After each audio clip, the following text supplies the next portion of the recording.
আরজিকর কাণ্ডে তরুণ চিকিৎসককে মারার আগেই কি করা হয়েছিল তার সাথেই বা সহকর্মীরা কেন মেরে ফেলল তার একটি পুরো অডিও ক্লিপ ভাইরাল। যৌন হেনস্থা ও খুন কর্তব্যরত অবস্থায় আরজিকর হাসপাতালে মর্মান্তিক পরিণতির শিকার হয়েছেন তরুণী চিকিৎসক। আর এই মুহূর্তে উত্তাল হয়েছে রাজ্য রাজনীতি, এমনকি দেশ বিদেশেও। আর তারই মাঝে একটি অডিও ক্লিপ ভাইরাল হয়েছে। বন্ধুরা, এত কষ্ট হচ্ছে ভিতরে যে হসপিটালে বসে থাকতে পারছি না। আমাদের সব ডাক্তাররা সবাই খুব ডিস্টার্বড। আজকে তো ওপিডি বন্ধ রাখা হয়েছে।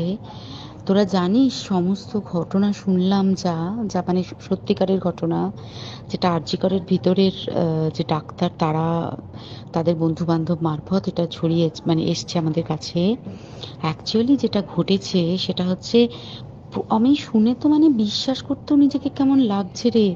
প্রত্যেকটা আমাদের ওয়েস্ট বেঙ্গলের প্রত্যেকটা মেডিকেল কলেজে, বিশেষ করে কলকাতার সরকারি মেডিকেল কলেজগুলোর প্রিন্সিপালরা, ডিপার্টমেন্টাল হেডরা, প্রিন্সিপালরা বিশেষ করে, তারা পাশ করানোর জন্য স্টুডেন্টদের কাছে রীতিমতো টাকা নেয়। যেসব স্টুডেন্টরা, ইন্টার্নরা, পিজিটিরা যারা ভালো করে ক্লাস করে না বা থিসিস তারা জমা দেবে, পিজিতে তো থিসিস জমা দিতে হয়, তো যারা MBBS final year final pass করবে না সাপ্লি পাইয়ে দেবে, ইন্টার্নের কমপ্লিশন দেবে না, ইন্টার্ন হওয়ার পর কমপ্লিশন না দিলে তারা রেজিস্ট্রেশন নাম্বার পাবে না, এই সমস্ত ভয় দেখিয়ে টাকা পয়সা নেয়। সমস্ত জায়গাতেই এটা আছে।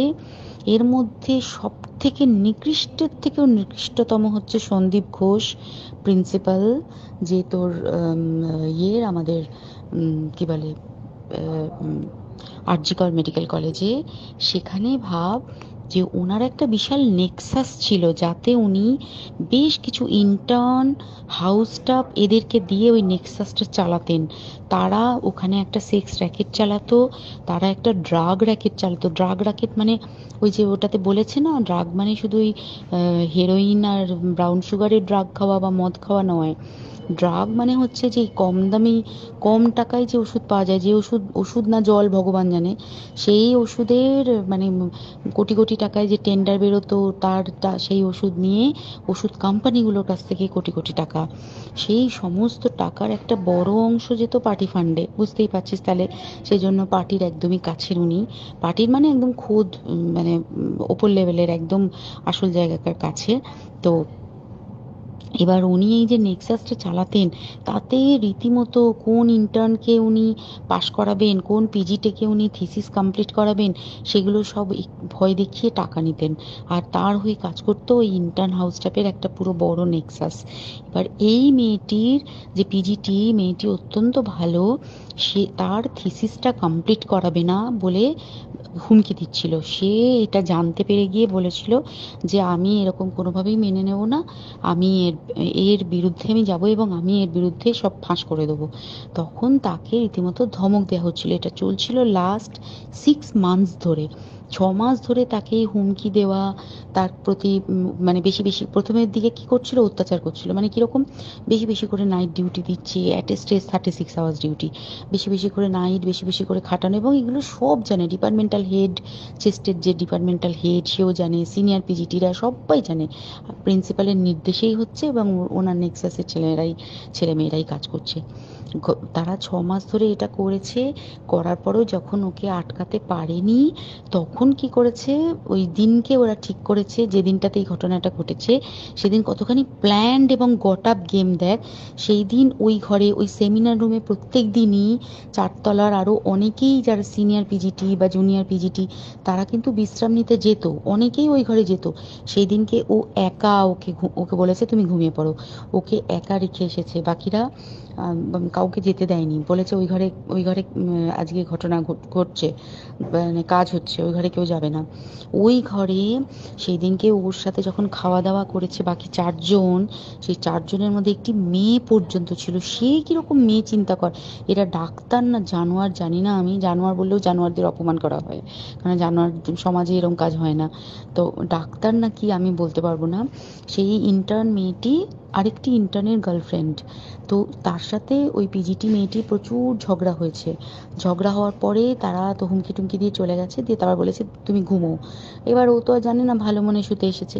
তারপরে তারা গিয়ে মদ টদ খেয়েছে, 7-8 জন মিলে চড়াও হয়েছে।